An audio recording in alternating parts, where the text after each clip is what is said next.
hear my words. Listen, all and each of you. The Nachmund Gauntlet belongs to the Despoiler. He has decreed it so.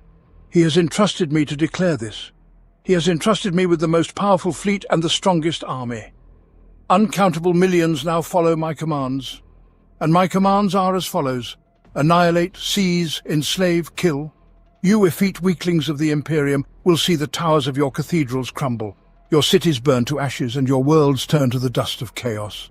You will shudder in weeping. You will plead for clemency, which shall never come. You will beg for mercy, which we shall never grant. I, hearken world-claimer, the herald of the apocalypse and herald of Abaddon, am your doom. I am already near.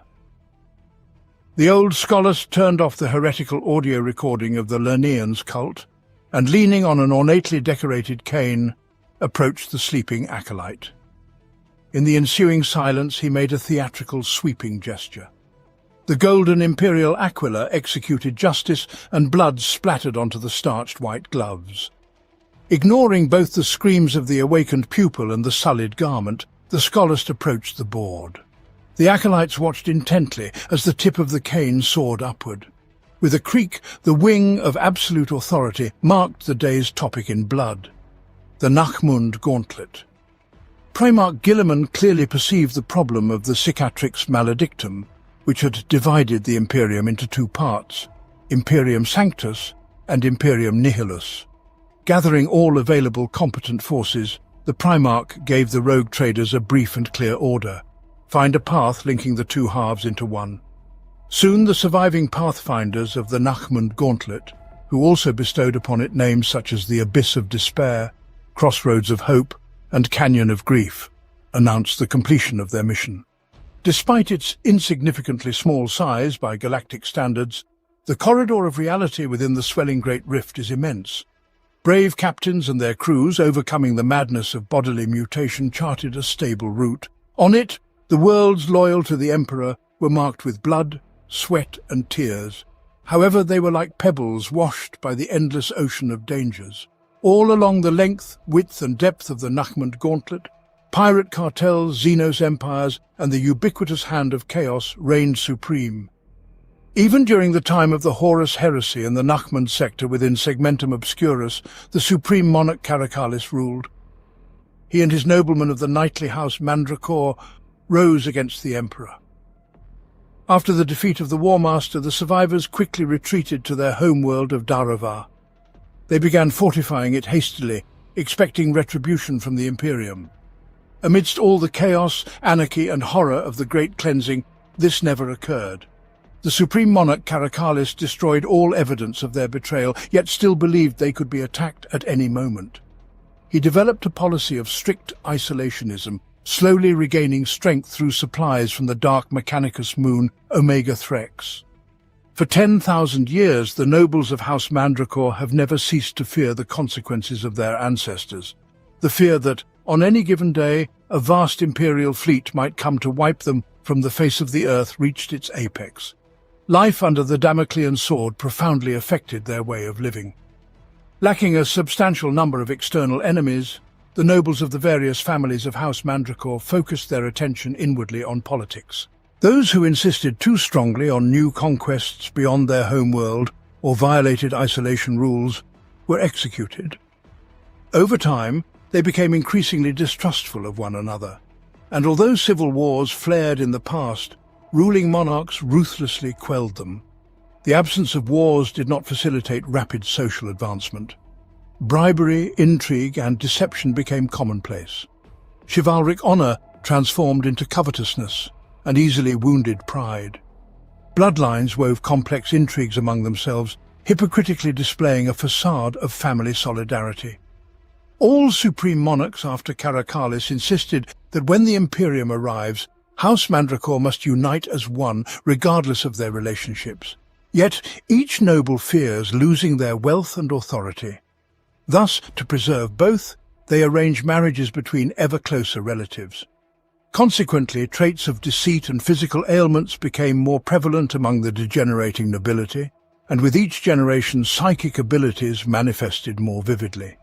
Many knight pilots spend most of their time in the throne and mechanicum, to compensate for their weaknesses, while some never leave it at all. Their intrigues and psychic powers led many to worship Tzeentch, while others, those who degenerated from inbreeding, embraced the gifts of Nurgle. The Knights of House Mandracore train in warfare as much as any other Knight House. Time and again they practice their assaults on potential Imperial invasions, occasionally honing tactics in selected campaigns specifically sanctioned by later monarchs. Believing they will face an overwhelming number of enemies, they learn to employ ambushes, traps and hit-and-run tactics, hoping to bleed the attacker dry. Moreover, the power-hungry schemers are eager to make any gambits on the battlefield for long-term gain.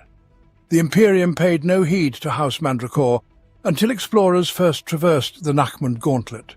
They extended a hand of friendship, believing they had found a powerful ally in a dangerous region of space, completely unaware of the past rebellion.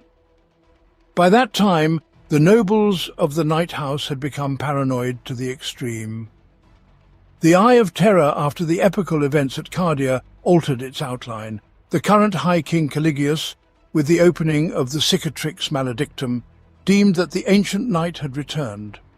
In the peace overtures of the Imperial explorers, he saw only deceit. Believing it instilled in him a false sense of security, while preparing a knife behind his back, Caligius destroyed the envoys. Severing ties entirely with the Imperium, the knightly house of Mandracore began making deals with the renegades and pirates that surrounded it. The planet Daravar became the bastion of a new force, striving to carve out as large a share as possible in the prevailing situation. However, even amidst the impenetrable madness, there were those who retained faith in their hearts and clarity in their minds. Several nobles of the fallen knightly house considered the renewal of relations with the Imperium to be a blessing. Caligius branded them all as traitors, and those who managed to flee their homeland found a new home on Vigilus. As soon as the Lord Commander of the Imperium received initial information about a discovered stable route into Imperium Nihilus, he immediately dispatched a trusted chapter of the Adeptus Astartes to ensure the Imperium's security. The Castellans of the Rift, a successor chapter of the Ultramarines, created from Primaris Space Marines during the Ultima founding. To those who participated in the Indomitus Crusade, the resurrected Primarch himself laid a heavy burden. Sent into the Nachmund Gauntlet, they were assigned to combat the renegade knights terrorizing the currently soul-stable passage through the Cicatrix Maledictum. To achieve this goal, the chapter organized a network of outposts performing communication and safeguarding functions. Nevertheless, after suffering heavy losses in several battles, Castellans of the Rift realized the impossibility of accomplishing their mission alone. Chapter Master Bastian Grix commanded a choir of astropaths to send a call for help to all Adeptus Astartes forces in the vicinity, and they were heard. Many Space Marine chapters sent part of their forces to aid the defenders of the Nachmund Gauntlet. Thus, the Castellans of the Rift led an unofficial martial coalition known as the Gauntlet Wardens, which included warriors from such renowned chapters as the Salamanders, Space Wolves, Astral Hawks, Wrathhost, and many others. All Astartes of this coalition vowed to do everything possible to keep the Nachmund Gauntlet under the control of the Imperium. It was evident to everyone that the route had to be secure, yet achieving this was no simple task, as Bastian Grix learned from his own experience. As a result, the worlds on both sides of the Nachmund Gauntlet became as strategically vital as the route itself. Whoever controlled them controlled the access. On the side of the Imperium Sanctus, this world is Sangua Terra. Its counterpart, planet Vigilus, lies on the side of the Imperium Nihilus.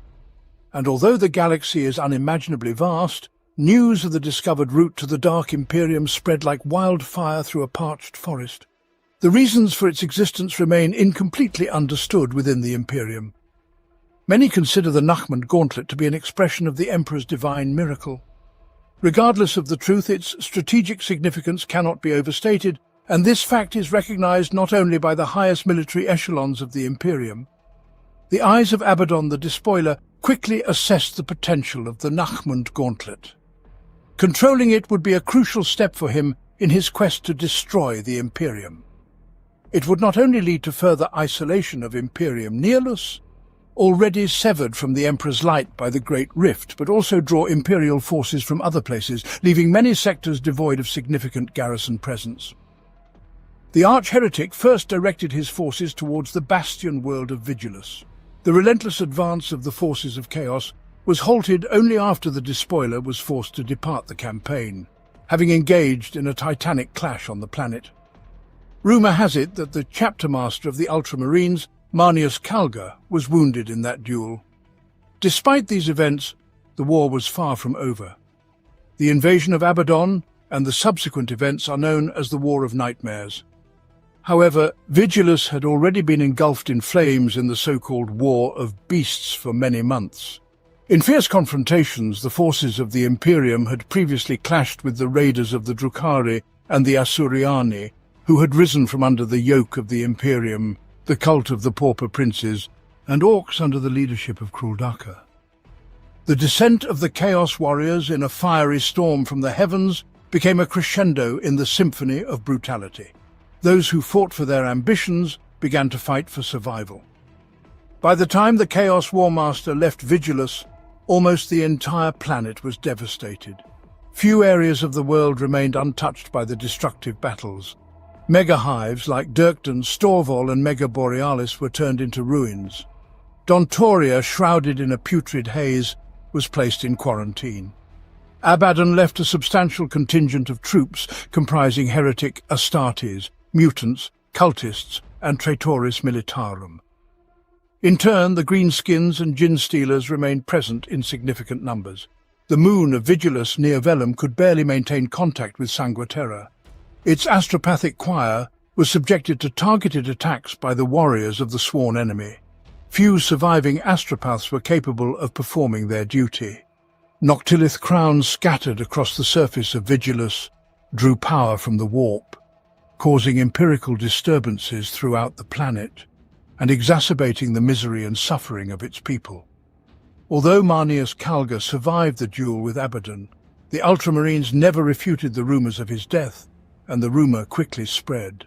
The canonization of the martyr had a tremendous impact on the morale of the Vigilus populace.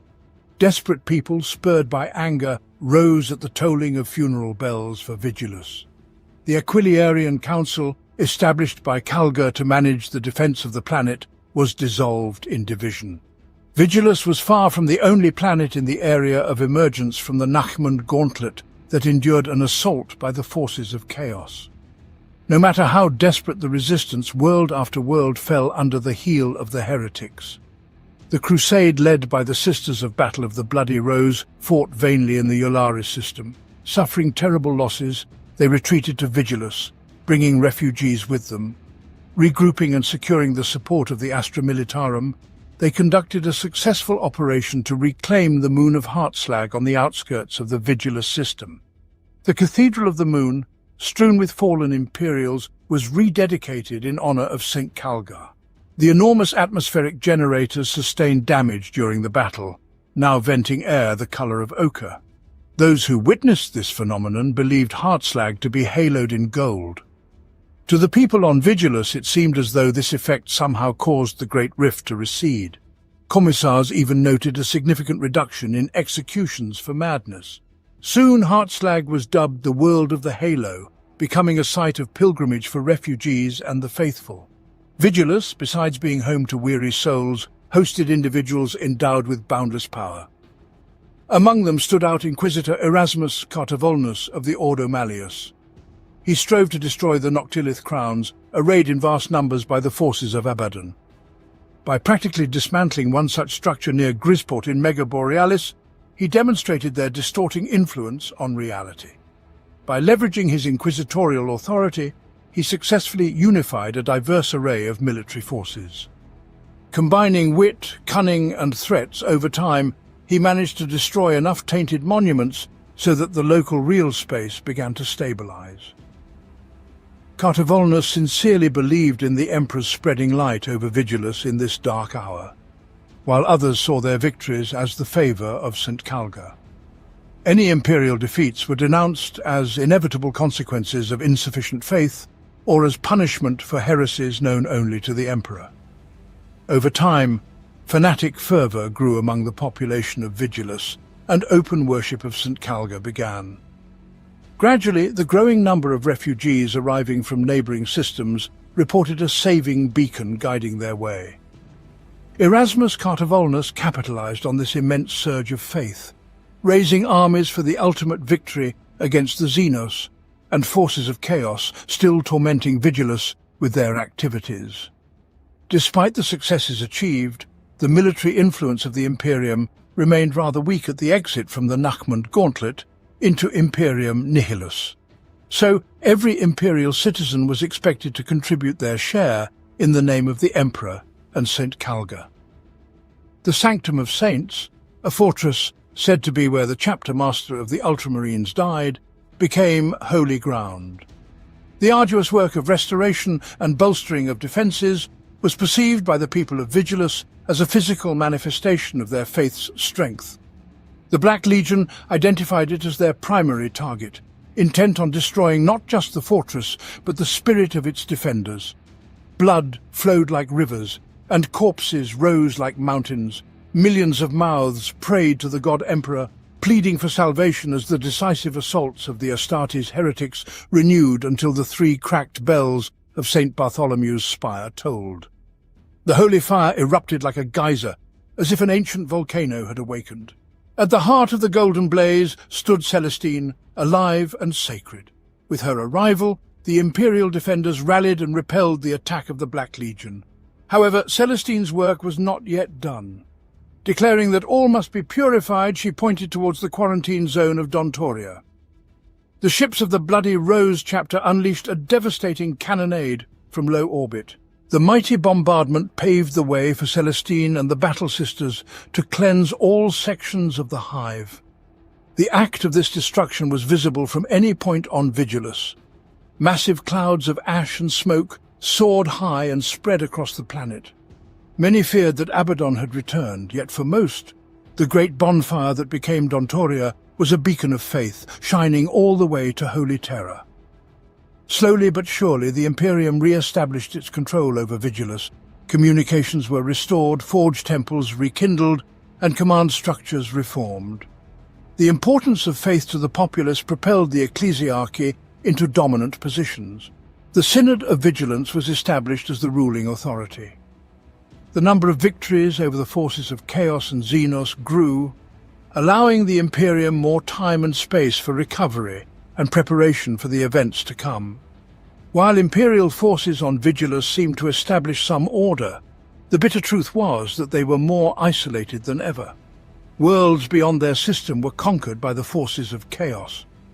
Abaddon cared little for Vigilus itself, focusing his attention on the broader strategic picture. He coveted the Nachmund Gauntlet. The first real step towards its conquest was the liberation of the fallen night world, Daravar, which was currently under siege by imperial forces. The terror of House Mandracore became a thorn in the side of the Imperium. The chapter master of the Castellans of the Rift from the very start identified the conquest of Daravar as the primary objective. Alone, it was an unachievable goal. The chapter's forces were stretched thin across numerous priority tasks related to Vigilus in the north and Sangua Terra in the galactic south of the Nachmund Gauntlet. And this was not counting garrison duties on myriad outposts and forward positions, as well as escort duties. Following the old saying, the Imperium always wins, it's just a matter of time, Bastion Grix built up the military strength of the Gauntlet's guardians, piecing together the Emperor's hammer from Space Marines responding to the call for aid, sector troops within the Nachmund Gauntlet redirected to reinforce Vigilus. Only when under the command of the Masters had dozens of regiments of the Astra Militarum, Battle Sisters, the Lances of Imperial Knights, and a significant fleet of the Imperial Navy did they dare initiate a full-scale siege campaign on Daravar. Even with these forces, the siege was a daunting prospect. The world itself was situated close to the edge of the Nachmund Gauntlet.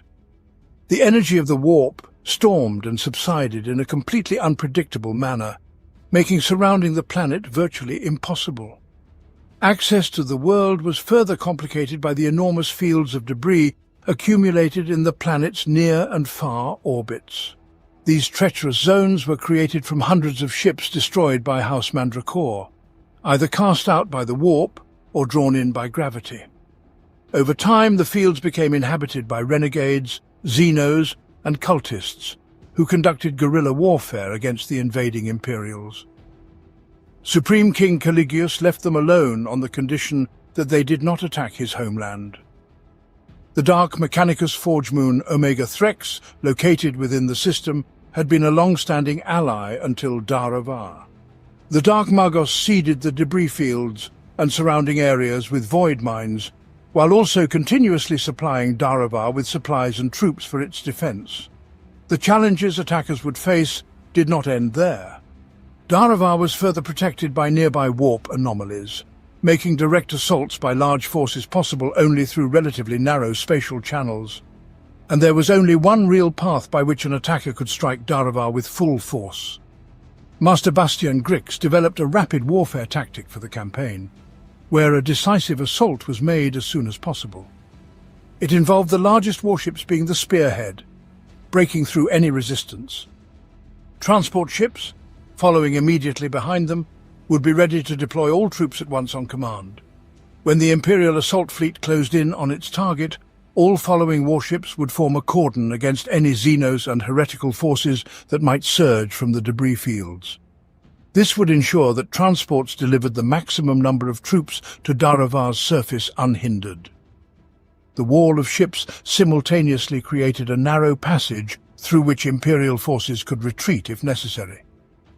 A number of elite Astartes forces and Tempestus Scions were prepared for preemptive pinpoint strikes on the debris fields to disrupt potential flanking attacks, while others were deployed to secure landing zones on Daravar's rocky surface. In conclusion, Grix assembled another elite task force and tasked them with a flanking maneuver around Daravar, between the western debris field and the warp anomaly known as Portus Diabolus. Their mission involved conducting secondary attacks on the planet, but primarily intercepting supply convoys heading from Omega Threx to the planet. But not only did the space around the world pose a threat. Daravar itself was barren, cold and mountainous. Much of its land was covered with lines of jagged ridges made of razor-sharp cliffs. Between these natural walls lay deep canyons, at the bottom of which rushed swift icy torrents, often characterized by sudden rapids and currents. Being very close to the border of the Cicatrix Maledictum, Daravar was touched by the forces of the warp. The local fauna mutated into abhorrent species of fierce, formidable predators.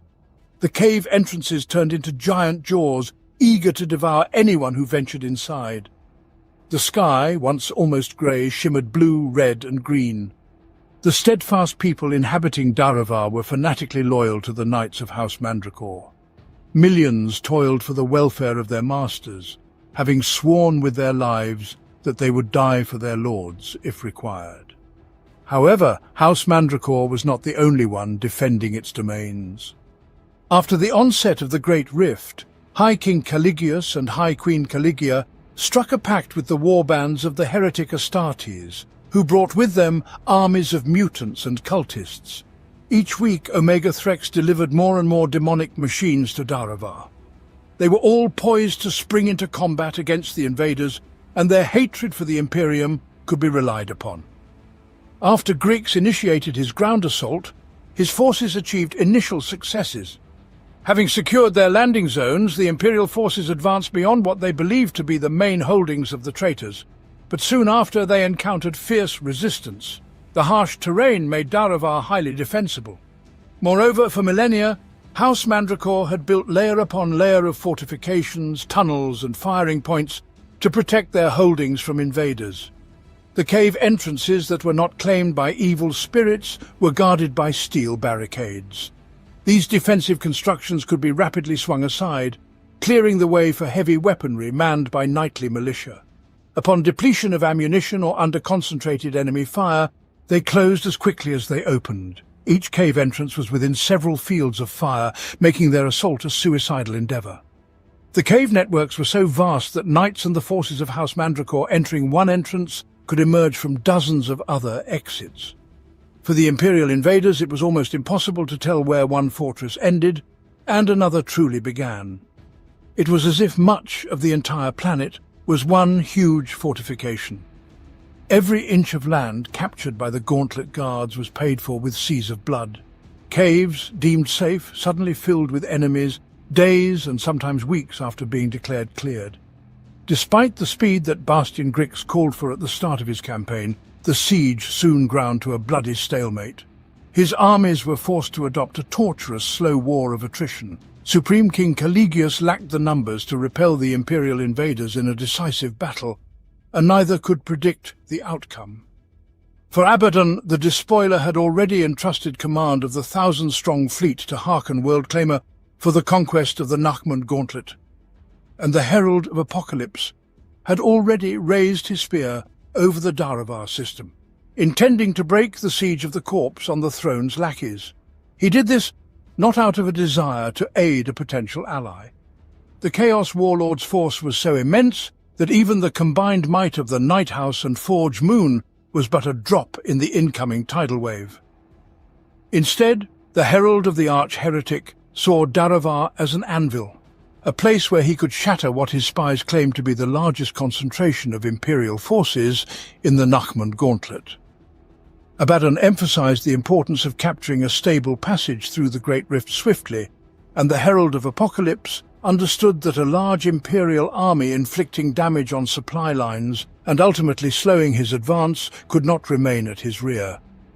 Harkon's first move was directing his hordes to the Imperial outposts between Vigilus and Daravar, relatively close to egress into Imperium Nihilus. Troops of Heretic Astartes, Traitoris Militarum and cultists swept over the weakly defended arsenal fortress of Holden, controlled by the Castellans of the Rift. They razed and pillaged the inquisitorial stronghold of Agrafar. Among the slaughtered throne soldiers and agents lay rich spoils, numerous dark relics, demonic weapons and forbidden grimoires. The astropathic relay in the Hazreen ravines also fell to the forces of Worldclaimer. Before evisceration, the astropaths were mercilessly interrogated, collecting all the knowledge they possessed. The Herald of Apocalypse was acutely aware that the Nachmund Gauntlet was a labyrinth of tangled warp routes. Numerous planets, moons, asteroids and space stations concealed a plethora of threats. He realized that he would lose all cohesion and speed if he decided to respond to all of them. Many of these locations were well enough defended to significantly slow his progress through the Gauntlet. Thus, Harkon formed a powerful vanguard consisting of 3 warbands, bearing pestilence, bearing terror, and bearing doubt. Each comprised bands of heretic Astartes and their armies of mortal followers. The task was simple and singular: to sow chaos ahead of the main advance of Worldclaimer. They operated independently, killing, enslaving, harrying, and destroying anything that could pose a threat. In addition, the Herald of Abaddon dispatched a 5th column of spies and demagogues to further undermine Imperial rule in the Nachmund sector. The plan was to destabilize all aspects of the worlds as much as possible before the arrival of the Herald of Apocalypse. This assistance was intended to expedite the capture of the Nachmund Gauntlet even further, bringing the undispersed Chaos Horde to the Sanctus Wall. The quicker he implemented his plan, the less time the Imperium would have to erect a defensive line in the southern part of the Gauntlet, thereby tipping the scales further in his favor with the amassed innumerable forces.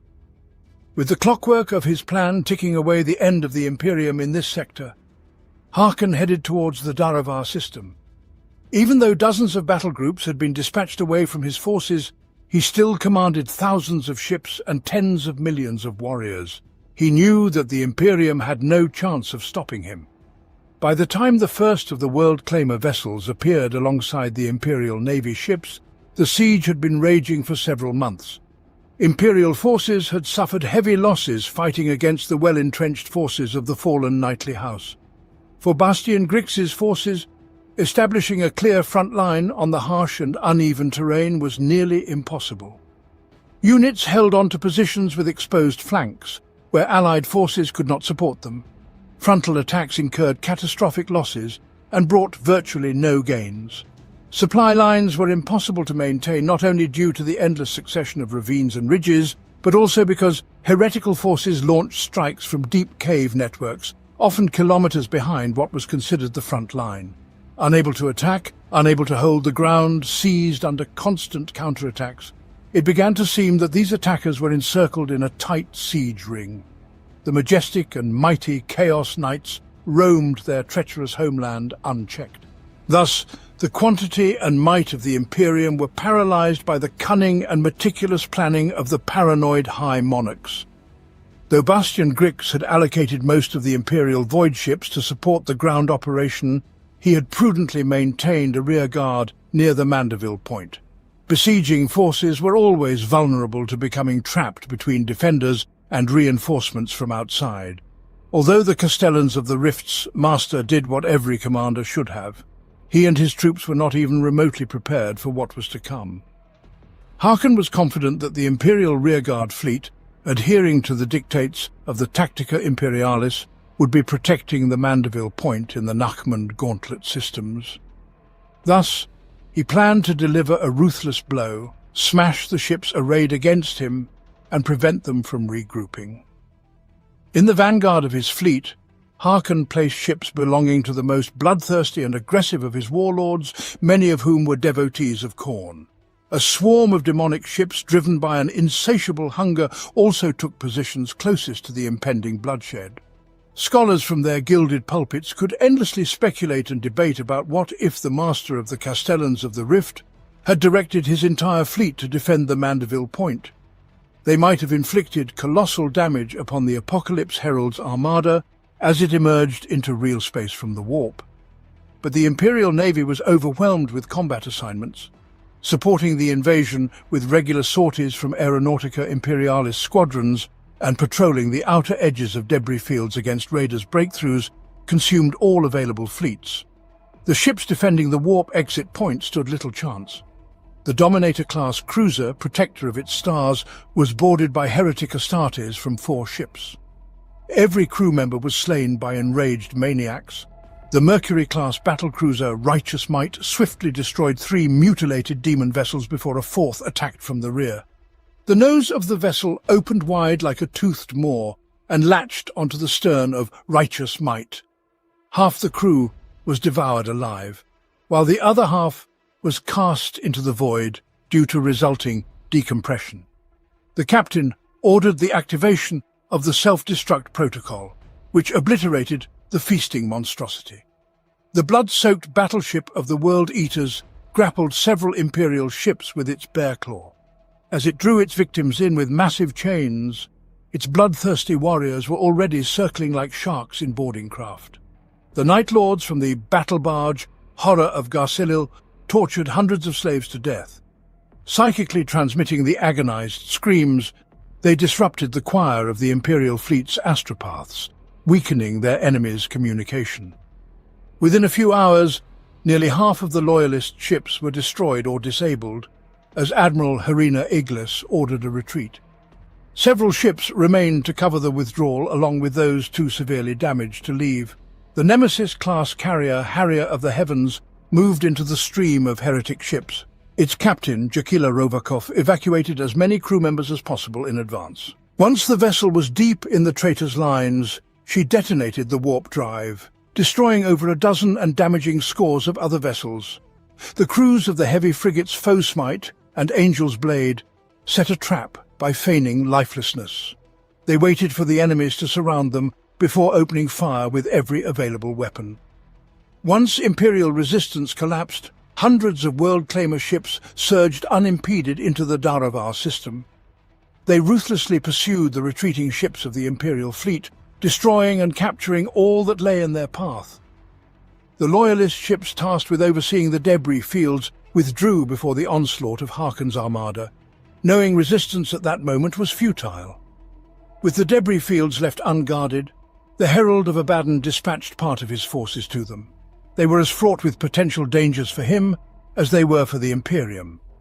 Cultists and renegades who had not sworn allegiance to him were simply annihilated. By this point, the Herald of Apocalypse was ready to declare that his armada had won the orbital war over Daravar, despite the fact that dozens of Imperial ships were still fully operational. He turned his attention to the upcoming ground campaign and sent a message to the High King Caligius and High Queen Caligia of House Mandracore. "I am approaching, bow down or die." Bastian Grix was on the surface of Daravar, planning Imperial operations in the heights of Garajate, when he received news of the colossal Chaos Fleet's arrival in the system. It was unlike anything he had ever heard of or seen. Seasoned Astartes officers fighting alongside him were stunned by the scale of the threat. Grix organized an emergency council with the top command. All agreed that remaining on Daravar was not an option. They would not simply perish, but wouldn't even inflict any meaningful damage on the enemy. Even Canoness Preceptor Yoselin Tabat of the Order of the Silver Lily and Kessela Amael of the Order of the Crimson Chalice accepted this reality.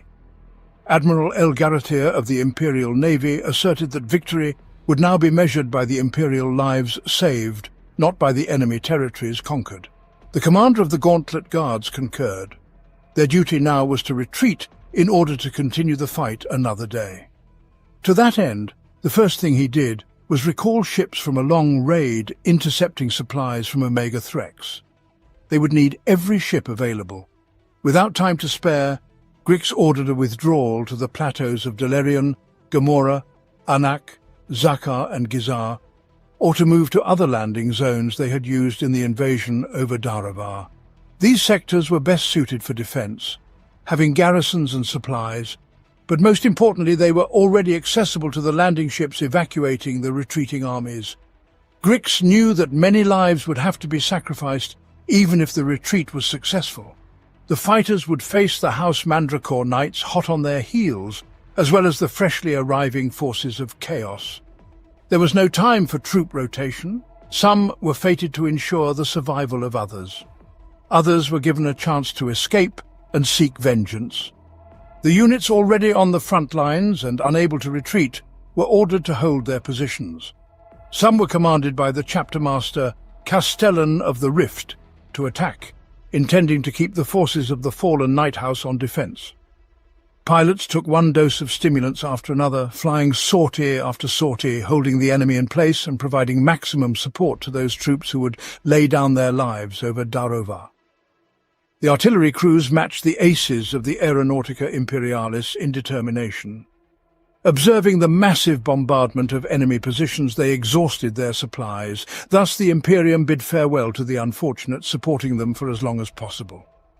Having expended their final rounds, the crews of armoured vehicles and artillery destroyed their machines, unwilling to surrender them to the eternal enemy. Bastian Grix decreed that his Space Marines would be among the last to withdraw. Other commanders of the Adeptus Astartes, including Captain Nicol Arishat of the Sons of the Phoenix, Captain Julianus Mekon of the Void Tridents, and Captain Meloni Tacta of the Necropolis Hawks, stood with him. They were all determined to make the enemy bleed to the last. In turn, the High King Caligius and High Queen Caligia were well informed of the Imperial retreat. With cold precision, the Knights of House Mandracore unleashed their armoured might upon the most entrenched forces of the occupiers. In just one such blow, Caligius and a handful of his followers annihilated several companies of the Astra Militarum from the 13th Histolaran Cataphracts defending the Cartazol Pass. Into the breach poured battalions of mortal militia. They encircled thousands of Imperial soldiers preparing to retreat beyond the front line. After a brief massacre, none survived. Caligia and her spear of fallen knights also played a pivotal role in breaking through the Imperial positions. Being the wife and sister of High King Caligius, she was also a direct descendant of Caracalis himself. The High Queen dedicated herself to the defense of Daravar and House Mandracore. She conducted constant intrigues among the noble families, preventing civil wars. Paranoid like any self-respecting noble of House Mandracore, the Queen knew how dangerous her position was. By taking small doses of poison, over time she became immune to more than 200 toxins. In any debate, she did not hide behind the backs of lackeys, but instead used them for various manipulations of the balance of power among the nobility of Daravar, achieving a high standing not only for herself, but for her husband as well. High Queen Caligula piloted the night all-hearing tyrant and spent up to 2/3 of her time in its Mechanicum throne. There she often conversed with the former supreme monarchs of her house, who once piloted the war machine, gaining their invaluable experience.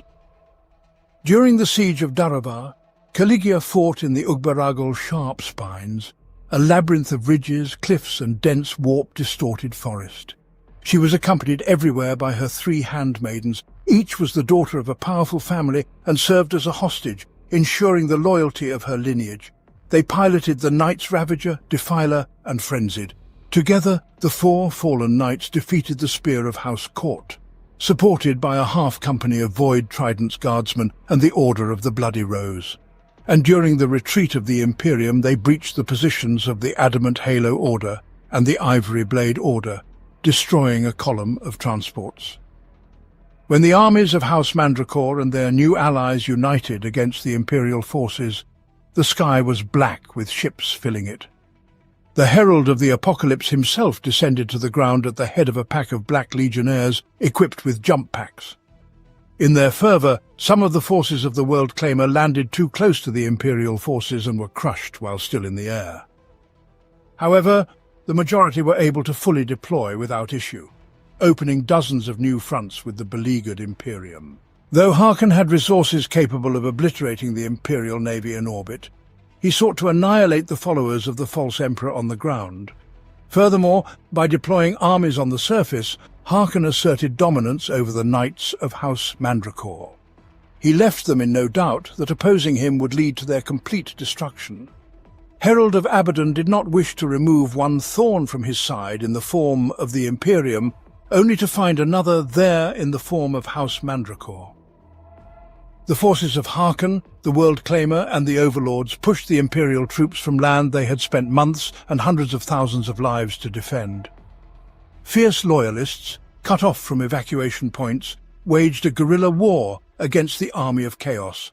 Entering the tunnel network of Daravar, they saw it as their own mass grave. The 18th Megorin Jackals Regiment was so successful that the Traitoris Militarum gathered entire companies of flamethrowers, bathing anything they perceived as an Imperial cur in fire within the darkness. Megorin Jackals were not the only instance of hopeless bravery.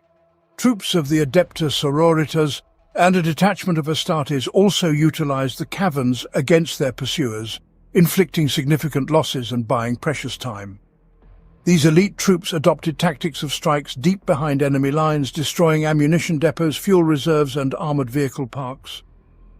In one mission, a detachment of the Tempestus Scions of the 33rd Capic Raptors caused a landslide that obliterated a column of hundreds of heretic tanks.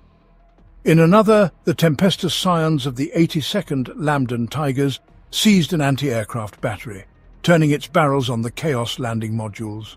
Both units were later annihilated by the Black Legionnaires, known as the Disciples of Ruin. Despite all these minor successes, the tide of chaos advanced inexorably. The 356th Larsen Warheads Regiment, the 43rd Geflian Geardogs Regiment, and the 299th Dactylis Furies Regiment desperately tried to slow the advancing hordes, but were crushed. Hundreds of battle sisters from the Orders of Sublime Adoration and Burning Light were surrounded and destroyed when the heavily depleted battalions of the 905th Datagan Dragoons covering their flanks were captured by cultist hordes. Even Master Bastian Grix found himself trapped. The troops guarding the subterranean paths for retreat were slaughtered, and the positions were taken by heretic Astartes. The Watchers of the Rift had to break through a squad of Black Legionnaires to reunite with the rapidly retreating Imperial forces. Half of the Space Marines did not survive this desperate breakthrough. During the siege of Daravar, Aeronautica Imperialis enjoyed some air superiority. Not anymore. Heretic aviation and winged demon engines now greeted every sortie and every patrol. Aerial battles involving hundreds of ships on each side raged ceaselessly over the evacuation zones. In the end, the remaining Imperial forces were driven back to their initial landing zones, leaving behind a carpet of corpses and wrecked machines. The fighting raged up to a kilometre from the edges of the runway, crowded with exhausted and wounded soldiers. One by one, the evacuation zones were either captured by the forces of chaos or abandoned by the Imperium. Loyalists were destroyed by the Black Legionnaires of the Crimson Storm and the Hounds of Abaddon, supported by the Knights of House Mandracore. Heretics shot down landing craft with direct fire as they attempted to escape the evacuation zone. The nerves of the retreating forces were at their breaking point. Some pilots departed with only part of their landing shuttles filled. Others were so overloaded with soldiers that their mass prevented them from escaping the atmosphere of Daravar, crashing as fiery balls against the mountains. All combat units that made it aboard the ships became intermixed, forming a uniform mass of the Astra Militarum, Adepta Sororitas, and Astartes.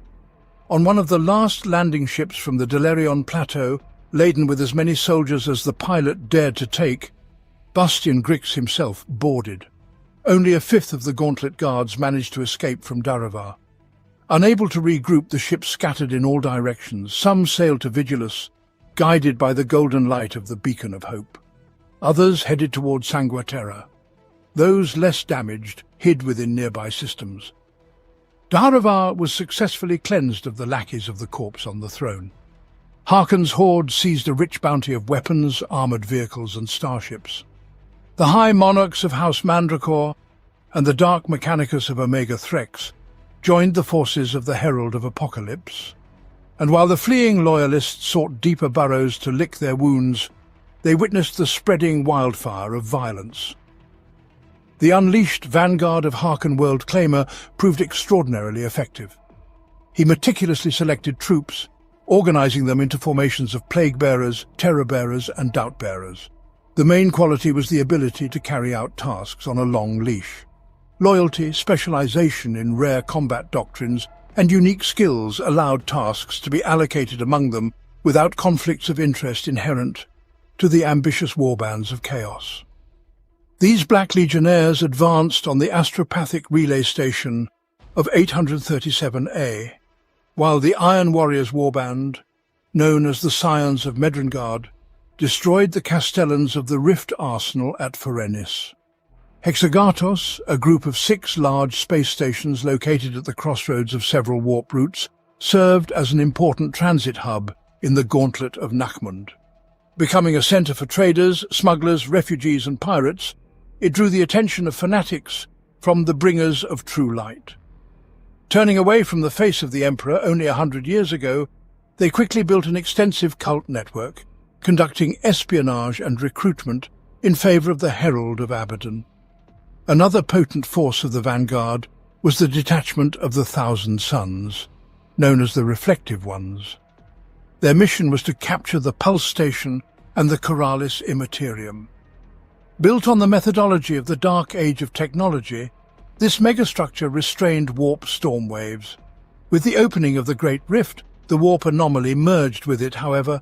The station continued to restrain warp fluctuation, maintaining the sole warp passage to the well-defended bastion world of Kerik III. The World Claimer sought to isolate the planet to secure the rear and avoid expending time and resources on its conquest. The Thousand Suns eagerly set to their task. During the assault, the sorcerers invoked a powerful spell that turned many of the Coralis garrison into spawns of chaos. With the assistance of the Dark Mechanicus and a secret ritual, they not only managed to deactivate the ancient mechanisms, but also successfully reversed its effects. Warp energy, absorbed and stored for thousands of years, inundated Kerik III. Soon, billions of demons poured onto the surface, and millions of citizens transformed into gibbering monstrosities. News of the Horde's advance under Harkon quickly reached the ears of the Imperial commanders stationed in the systems surrounding Sanguaterra. Worlds initially serving as supply hubs for battles on Vigilus began to fortify themselves and soon came to be known as the Wall of Sanctus.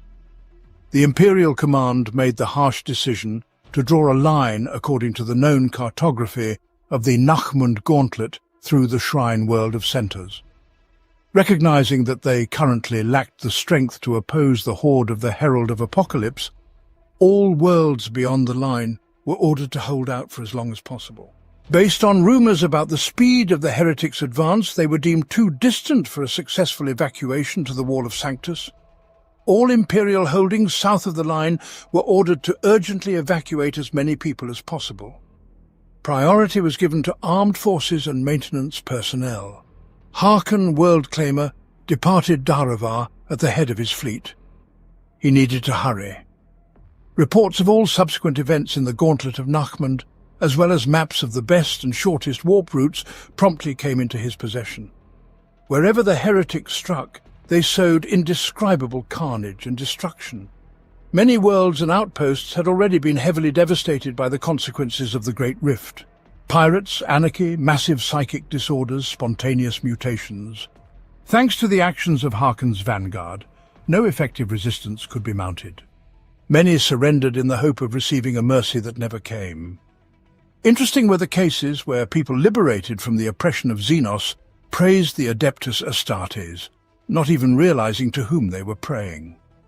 Throughout the Nachmund Gauntlet, Worldclaimer's horde enriched itself with impunity, looting weapon and ammunition caches, capturing ships, enslaving millions, annihilating those who refused to submit, and replenishing its ranks with armies of mutants and cultists. However, not every potential target was descended upon by the Chaos Horde. Many were ignored. Time was of the essence, and they could not afford to waste it on meagre resources of worlds or well-fortified strongholds.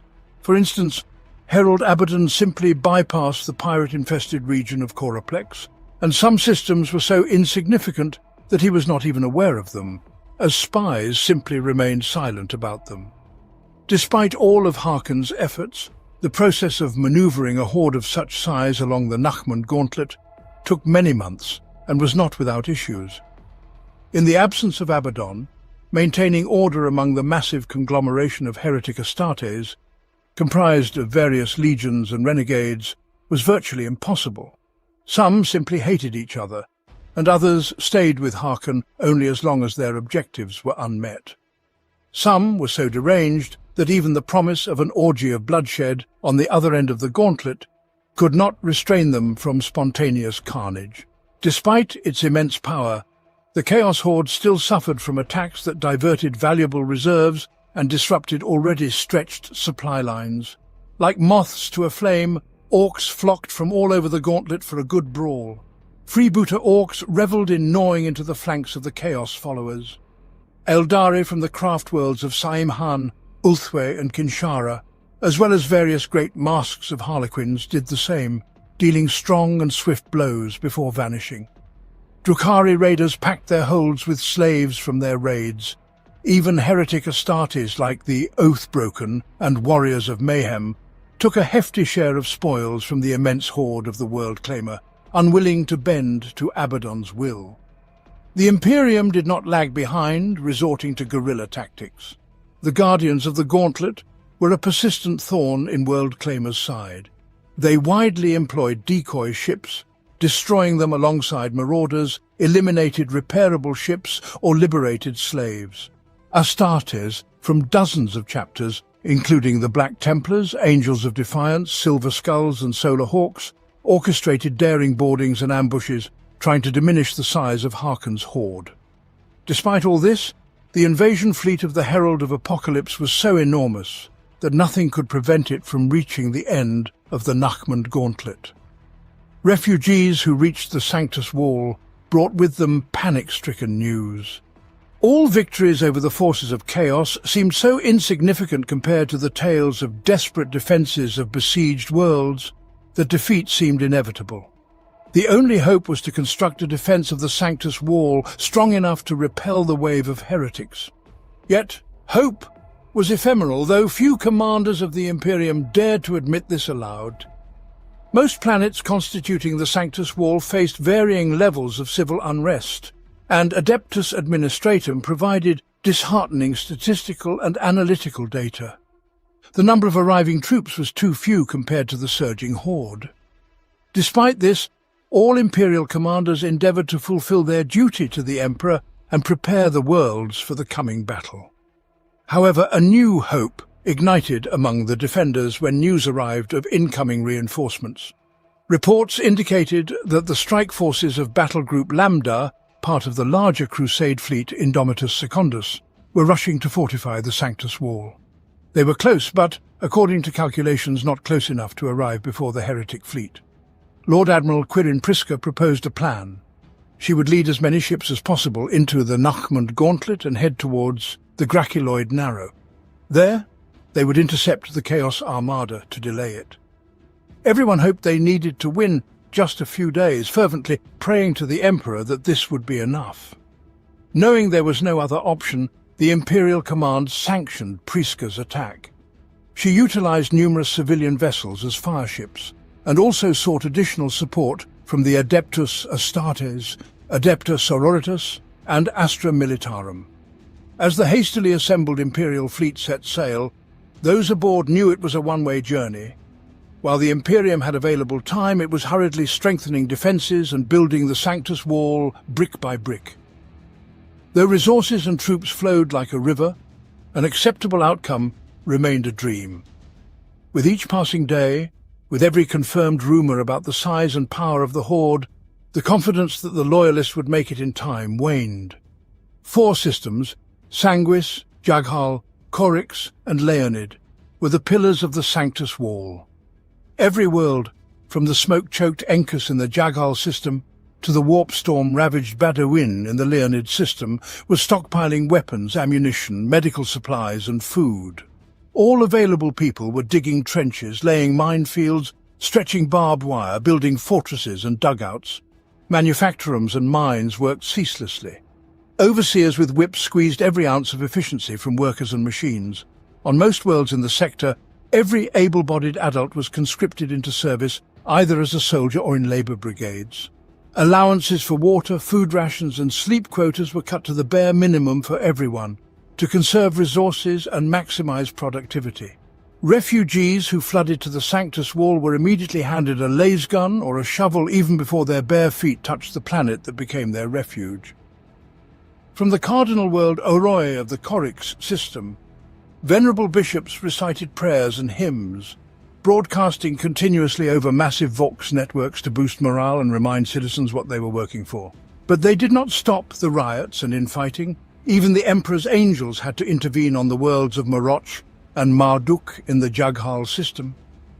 To satisfy the insatiable resource and personnel hunger of the Sanctus Wall, hive worlds of nearby sectors were stripped clean. A few days after 95% of the Astra Militarum forces were transferred from the Reda Egg system to the Coryx system, it came under attack by the Orcs of Guskrog. All the weapons were seized from the arsenals of the GD-38B penal colony, sparking an uprising of gin stealers. Some major asteroid mining operations in the region had been under the protection of Imperial Navy patrols for decades. When the ships departed, Xenos raiders arrived. Production in the region collapsed, and the miners were killed, captured or fled. The Imperium sacrificed much for the defence of the southern exit of the Nachmund Gauntlet. Abaddon the Despoiler understood perfectly well that if the Sanctus Wall were allowed to strengthen, it could jeopardize all his plans to conquer the Nachmund Gauntlet and terrorize Imperium Sanctus. While Harkon World Claimer led the Chaos Horde, Abaddon's agents were already active on the worlds of the Sanctus Wall, undermining all loyalist efforts. Saboteurs from the Alpha Legion and demagogues from the Word-Bearers worked to create cults and stir up rebellions in response to what they termed imperial oppression. They found and supported hidden refugees of mutants and unsanctioned psychers, offering them hope and purpose. In an attempt to deliver enough resources to the Sanctus Wall, the Adeptus Ministorum reduced the rigour of all inspections. Heretics readily took advantage of this, finding new locations for covert strikes. In such an atmosphere, Chaos cultists easily infiltrated Astra Militarum reinforcements. Dozens of regiments rotted from within, treacherously striking their former allies from behind. The culmination was total war on Leopolda in the Leonid system in the Despoiler's honour. Traitors intentionally left weak points in the fortress walls, poisoned water towers and hoarded weapons for a potential uprising. They sabotaged communication lines, gathered information on troop deployments, forged official documents, and some even conducted rituals dedicated to the dark gods. Although Abaddon's agents operated far from the sight of the majority of the Imperial leadership, they went unnoticed among the most perceptive defenders of the Imperium. Agents of the Golden Throne worked tirelessly. Many inquisitors united in conclaves and secret conspiracies with like-minded individuals in an effort to prevent the collapse of the Sanctus Wall. Among the most renowned was the Sanctus Entente, consisting of Derelai Melcho, Okal Nusa, and Atuwe Kikia from Ordo Militarum, as well as Inquisitor Bataiva from Ordo Hereticus. The second such alliance was the Septagrammaton Sanguis, which included 7 representatives from Ordos Hereticus, Malleus, Aegis, Astartes, Maledictum, and Scriptorum. Wherever the Holy Inquisition operated, they found heretics and traitors. Inquisitor Anahardon Esch discovered a cell of a dozen unsanctioned psychers on Leopolda. Pietrov Mensk from Ordo Aegis eradicated a thriving colony of thousands of mutants on the world of Dark Pit in the Choric system. Tirsesh Eridi successfully contained the zombie plague outbreak on Eredish in the Leonid system, limiting it to a mere 80,000 citizens. On Sangua Terra, Ignatius Gorodan from the Ordo Scriptorum apprehended a high-ranking official after a lengthy investigation. This individual had a tiny tattoo of a multi-headed serpent on his neck, and throughout the interrogation the heretic spoke in cryptic riddles. Inquisitor Zerak managed to eliminate saboteurs on the Agramoon Bount in the Choric system. His subsequent investigations led to hundreds of heretic executions. Despite these successes, for every Chaos cult destroyed, several remained undetected. There were so many leads and traces winding through the labyrinthine investigation that verifying them all was impossible. Harkon's fifth column continued its destructive activities on the Sanctus Wall. The Imperium was unable to stop the seizure of a light cruiser of its same name, which sped away into the Nachmund Gauntlet. Inquisitors and enforcers were caught by surprise when a tunnel on the seabed of Badawin was breached by an explosion. The flooding killed hundreds of servitor porters transporting military supplies. No one realized that every soldier from a dozen regiments serving as the garrison of one of the strongholds on Sangua Terra worshipped the dark gods. Even agents of the Golden Throne became targets for the omnipresent cultists. In private discussions, inquisitors admitted they had little idea of how deeply the corruption had spread. Some, in their concern, requested the intervention of the Sisters of Silence. As more and more refugees arrived, the picture of the approaching hordes of chaos became clearer. The morale of the Sanctus Wall's defenders plummeted rapidly. Neither the actions of the ecclesiarchy nor the presence of the Adeptus Astartes helped. Fear hung in the air, and cases of madness steadily increased. Execution squads were a common sight on the streets, leading the deranged into the shadows of dark alleys. The Imperium desperately needed not just reinforcements, but hope to bolster each citizen's faith. Such a beacon was the approaching forces of the Indomitus Crusade toward the Sanctus Wall. Many saw this as a sign of the Emperor's divine protection, and there was even talk that they were led by the reborn Primarch himself. Such good news provoked some heretical cells into rash actions, leading them to the fires of justice. But all efforts and sacrifices in building the southern exit's defences of the Nachmund Gauntlet rested on one thing: a campaign by Lord Admiral Quirin Priska. If she failed to slow the advance of the Chaos Horde long enough, the Sanctus Wall would be doomed. She led her fleet, consisting of warships, converted transports and civilian vessels, to the Graciliod Narrow. Lord Admiral Priska advanced through the Nachmund Gauntlet openly, challenging Harkon. She knew that the World Claimer could not bypass her for several reasons. First and foremost, he was obliged to respond to the challenge in the eyes of his subordinates. Firstly, it would have been a strategic blunder to allow her battle group to fall behind enemy lines. Besides severing supply lines, it would become a hammer striking the Chaos Horde against the anvil of the Sanctus Wall. Upon arrival at the Graciliod Narrow, the Loyalists encountered no resistance. Admiral Priska deployed her fleet in a standard defensive formation, giving no hint of her premeditated plan. Each captain possessed a sealed letter to be opened only upon the Admiral's command. Until then, the plan would remain concealed even from her own subordinates. As an experienced combatant of the eternal enemy, Quirin knew the vulnerable points of the advancing foe. The sheer numbers must be skillfully turned against the enemy, and the disunity among the numerous bands of heretics would work to her advantage. Admiral Prisca's fleet awaited signs of the enemy for several days. They utilized this time effectively, seeding the region with void mines, Vox disruption satellites, null amplifiers, and lurking fireships. According to calculations, the World Claimer fleet would find itself among them, suffering losses due to temporary disorientation. Tension rose even though ship crews were occupied with preparations. The anticipation weighed upon the minds of the men, forcing officers to take measures by sending sailors to the guardhouse or tying them to their bunks. Services at the chapel were tripled, and the Vox network continuously broadcast encouraging prayers. Yet brawls among the crew were inevitable, with even Lord Admiral Prisca feeling on edge.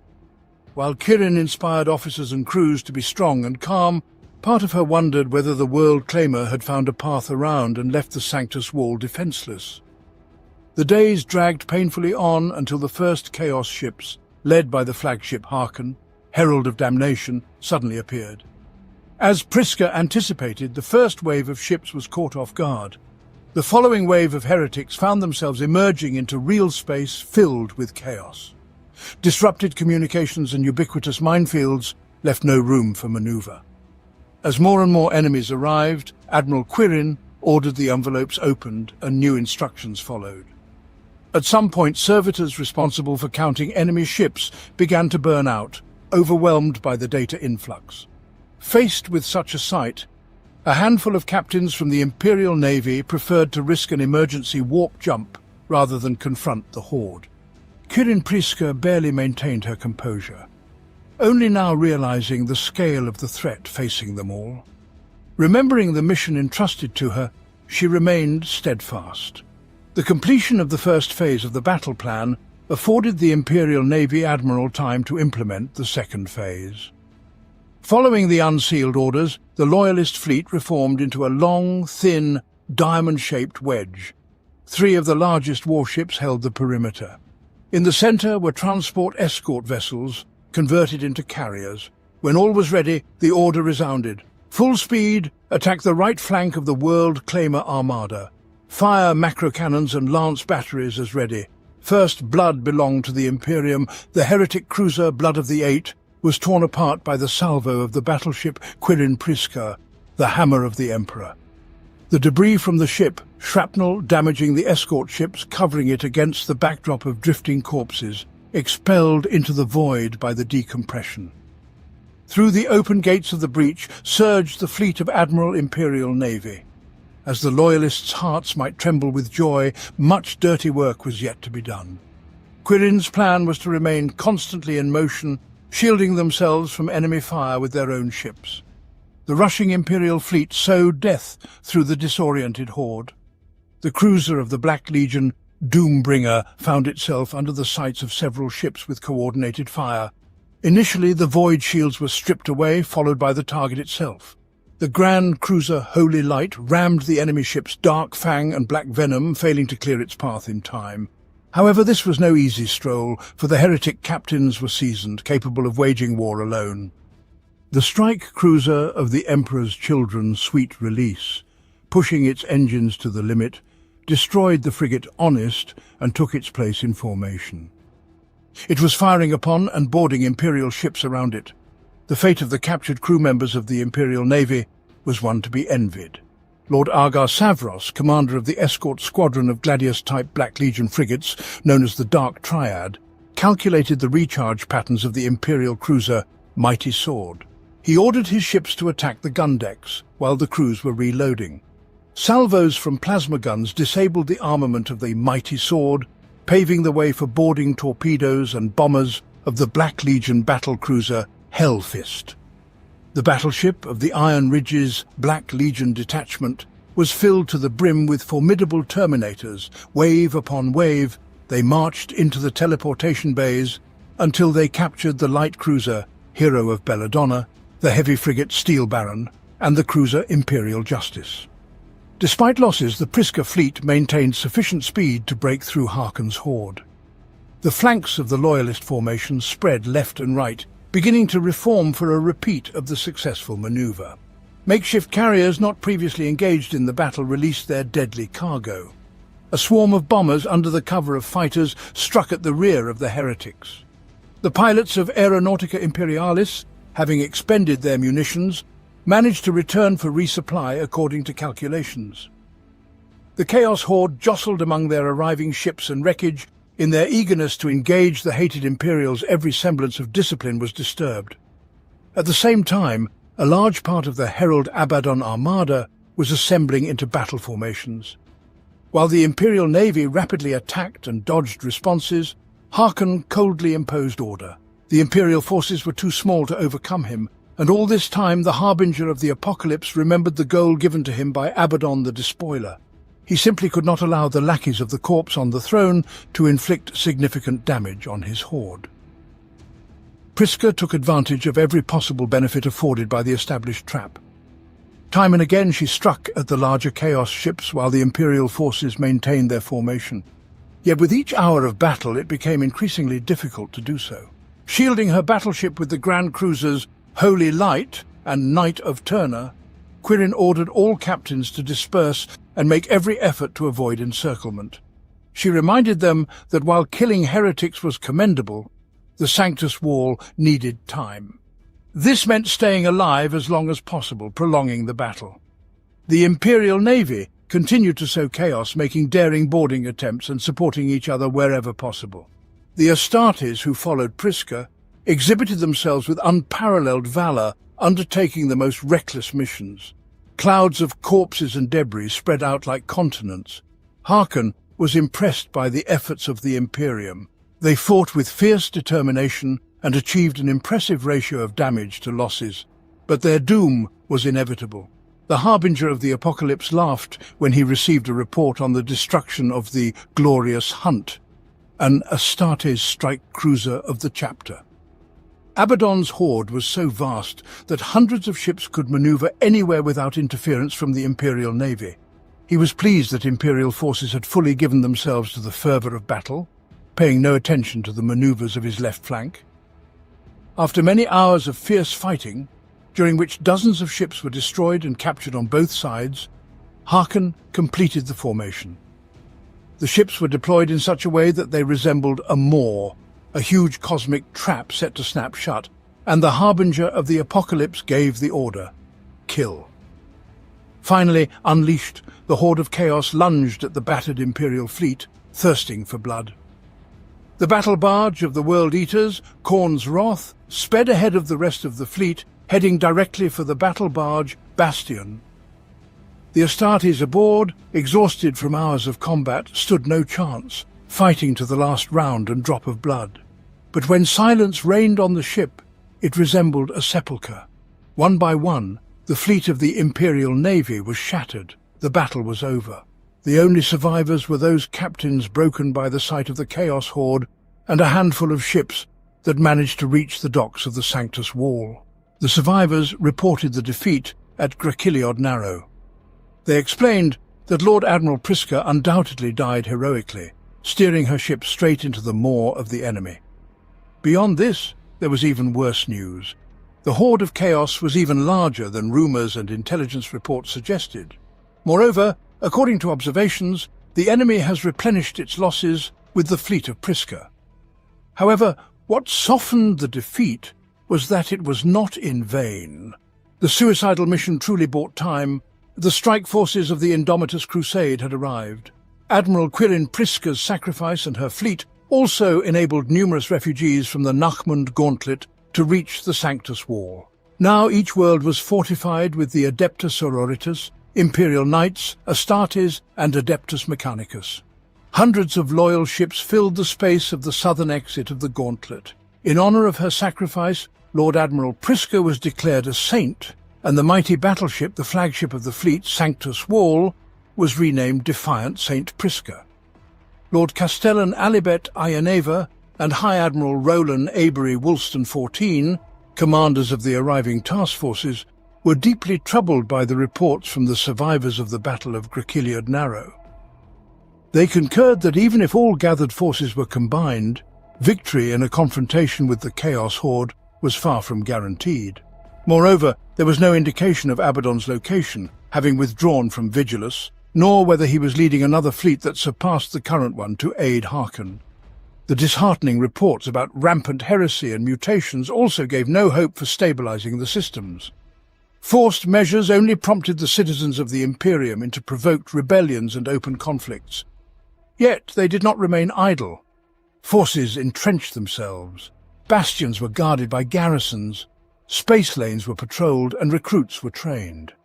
Only one thing remained: to fulfill their duty to the Emperor to the end, to defeat the impending storm of chaos. Harkon Worldclaimer left one of his trusted champions to collect the remnants of the Battle of Gauntlet Narrow. Combat-capable ships of the Imperium became part of the Chaos Horde under their captor's command. Thousands of prisoners were sacrificed to the dark gods by apostles or subjected to hard labor. In his favor and calculated cunning, Harkon forewent his claims to the spoils. He welcomed the triumph of his commanders, solemnly declaring that today's rewards belonged to them. Some short-sighted minds would consider this weakness, but Harkon's spies were prepared to report any such words to keep the executioners busy. And he knew that once he breached the Sanctus Wall, this victory would far exceed what was gained in the pathetic loyalist attack. There would be billions of slaves, hundreds of ships, thousands and thousands of armored vehicles and weapons, millions of mortal minions. But the highest praise would be that of his master, Abaddon. Harkon knew that the reward from the Chaos Warmaster would surpass all the boldest expectations. Worldclaimer reserved for himself a single prize after the Battle of Gauntlet Narrow, a certain Lord Admiral, and he was determined to extract everything she knew. If Quirin Priska's forces were all the Imperium could muster against him, he guessed just how desperate their situation was. The unsuccessful counterattack proved to Abaddon the Despoiler that his strategy was working. The momentum of the Horde prevents the Imperium from adequately responding, forcing them into a state of panic. In the mind of the Chaos Warlord, a new plan was born. He was certain that the escaped companions of the Lord Admiral considered her dead. Therefore, when the time came, the Herald of the Apocalypse would show them how wrong they were. The Wall Sanctus would experience a fear it had never known. Only one task remained: to deliver the final blow. Harkon relished the thought of plunging his spear into his enemies, of worlds burning, and of countless trillions of throats shouting his name. He dreamed of the Imperium Sanctus engulfed in flames. Contemplating far-reaching plans, Harkon Worldclaimer issued the order to make the warp jump to the Wall Sanctus. Against the backdrop of the military conflict between the Imperium and the forces of Chaos, one must not forget about the scavengers, those opportunistic adventurers who see the chance for profit in the bloodshed between two titans. One such individual was Urian Rakath. Master Homunculus led forces against the imperial world of 20 billion people known as Bade. He chose his prey carefully, knowing it was distant enough to ensure neither Imperial nor Chaos forces could interfere in time. In preparation for his invasion, Rakath sent lesser homunculi to Bard to ensure it remained free from outside influence, and null-absorber pain engines were erected to jam all communications. Acting outside of standard Drukhari slave raids, Rakath sought to conduct a grand spectacle that would see the entire world willingly flock to his banner. Soon enough, Rakath executed his plan. He had his agents lure a nearby Orc fleet to Bard, and soon they assailed the human world. As Bade sent out desperate pleas for aid, Rakath's armies observed the unfolding carnage with glee for many weeks. When salvation came, however, it was not the Imperium but the Dark Elder who arrived. Rakath had the Prophets of Flesh and allied covens, cabals and witch cults assault the Greenskins as they besieged Bade's capital. Thousands of Orcs were butchered in hit-and-run attacks, but the Dark Eldar took substantial losses of their own. Most of the Dark Elder casualties were allies whom Rakath had little trust for. The Dark Eldar were soon aided by the Imperials, and together the two drove back the Orcs. In a grand celebration, the governor of Bade held a victory celebration for the Dark Eldar. Rakarth took advantage of the isolated state of Bade, whose government did not know if the wider Imperium even existed. He gave the governor an invitation to relocate the populace to his own homeworld, which he assured was a safe sanctuary. The governor hastily agreed, and over months billions were transported to Commorragh. Once in the Dark City, all pretense of friendship was dropped, and great horrors were enacted upon the hapless human refugees. Meanwhile, Bade itself was overrun by a new wave of orcs.